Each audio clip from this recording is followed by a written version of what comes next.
ছোট বাচ্চাদের জন্য ভীষণ পছন্দের মুখরোচক একটি জলখাবার। আর যদি কখনো বাড়িতে গেস্ট আসে তাহলে এইরকম একটা স্ন্যাক্স দিয়ে কিন্তু অবশ্যই মন জয় করা যাবে। এর জন্য তেমন কিচ্ছু লাগে না, খুব সহজে বানানোও যায়। আর উপকরণ তো যৎসামান্যই, একটুখানি উপকরণ হলেই হয়ে যায়। এখানে জাস্ট টমেটো, পেঁয়াজ, কাঁচা লঙ্কা দিয়েছি, এটাকে ভাজা ভাজা করে নেব। আর এখানটায় শুধুমাত্র ক্যাপসিকাম আর বাঁধাকপি আছে, আমার বাড়িতে যেটা আছে আমি সেটা দিয়েই বানাচ্ছি। গাজর দিলে ভালো লাগতো। তো যাই হোক, পেঁয়াজ, টমেটো, কাঁচা লঙ্কা জাস্ট ভাজা ভাজা হয়ে যেতেই আমি তার উপরে বাঁধাকপি আর ক্যাপসিকাম যে পাতলা পাতলা করে কেটে রেখেছিলাম, নর্মাল চপিং, তো ওটা দিয়ে একটু ভাজা ভাজা করে নেব।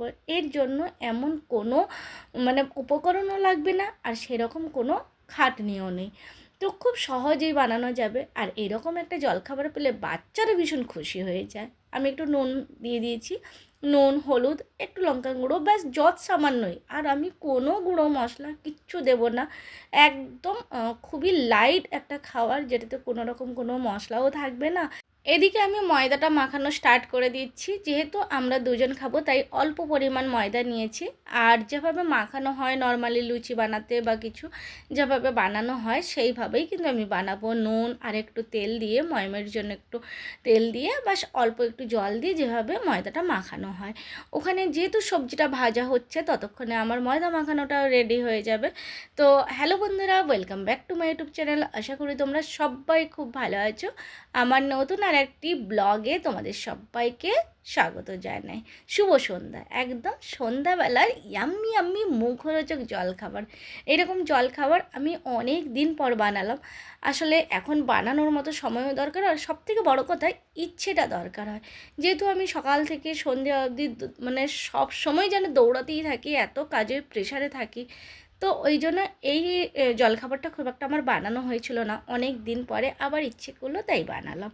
আর আমার নিজেরও স্পেশালি খুব ভালো লাগে। এখানে সবজিটা মোটামুটি ভালোভাবে ভাজা ভাজা হয়ে গেছে। এবারে আমি অল্প অল্প করে সস দিচ্ছি। সসের পরিমাণটাও যে যেমন খায়।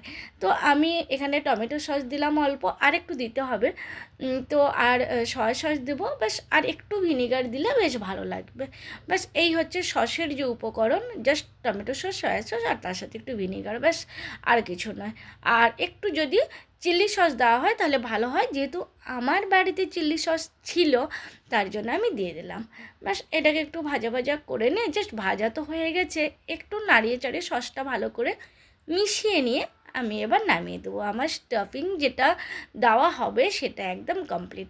আর এটা কিন্তু নর্মালি রুটি, পরোটা ওর মধ্যে দিয়েও কিন্তু রোল বানিয়ে যদি বাচ্চাদের দেওয়া হয় তাহলেও কিন্তু ভালো লাগে খেতে। বাচ্চারা ভীষণ খুশি হয়ে যায়, সবজিও খেতে পারবে আর তার সাথে একটু অন্য রকম কিছু বানানো যাবে।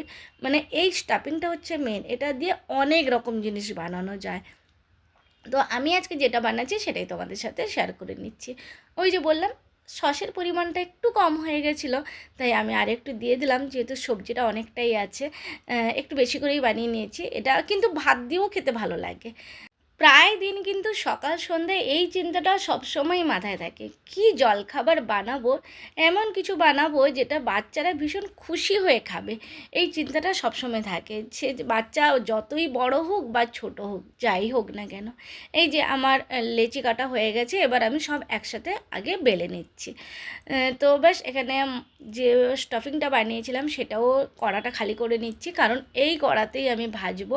ওই জন্য কড়াটাকে ভালো করে ধুয়ে মেজে নেব। আর এখানটায় লুচির মতন করে, একটু বড় বড় আকারে লুচির মতন করে আমি বেলেও নিয়েছি। এই যে বাটিটায় কি দিচ্ছি এটা হচ্ছে মেন, এটাতে একটু ময়দা দিলাম আর একটু জল দিলাম। এইটার মিশ্রণটা বানিয়ে সেটাকে আঠা হিসাবে ব্যবহার করব। নাহলে কিন্তু ওই মুখটা যে আমরা বন্ধ করছি ওটা যদি খুলে যায় তাহলে সমস্ত সবজি কিন্তু বেরিয়ে যাবে। এই টিপসটা কিন্তু ভীষণ জরুরি টিপস, নাহলে কিন্তু মুখটা একবার খুলে গেলে সমস্ত সবজি বাইরে চলে যাবে। তো যাই হোক, এবারে যেভাবে ভাজা হয় সুন্দরভাবে ভাজা হবে। আর এই মুখটা বন্ধ করার যে পদ্ধতিটা আছে বা প্রসেসটা আছে সেটা কিন্তু মেন। তো সেই জন্য এটা কিভাবে বন্ধ করছি চলো এটা একটু দেখে নিই।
খুব সুন্দর একটা মুখরোচক জলখাবার। এটা সন্ধ্যাবেলা হোক সকালবেলা হোক সবসময়ের জন্য ভীষণ পছন্দের একটা জলখাবার। ছোট থেকে বড় সবারই ভালো লাগবে। একবার কেটে দেখিয়ে দিচ্ছি মাঝখানটায় কেমন লাগছে স্টাফিংটা, আমাদের ভীষণ ভালো লেগেছে। অবশ্যই বাচ্চাদেরকে একবার এইভাবে বানিয়ে দিতে পারো, বাচ্চারা ভীষণ খুশি হবে। তো যাই হোক বন্ধুরা, কেমন লাগলো বলো আমার আজকে খুব সুন্দর মুখরোচক একটা জলখাবারের রেসিপি। যদি ভালো লাগে তাহলে অবশ্যই লাইক কমেন্ট করো। টাটা বাই বাই, সবাই খুব ভালো থেকো। আবার আসবো নতুন একটা ব্লগ নিয়ে। ততক্ষণ ভালো থেকো, সুস্থ থেকো, সাবধানে থেকো। শুভ সন্ধ্যা। টাটা।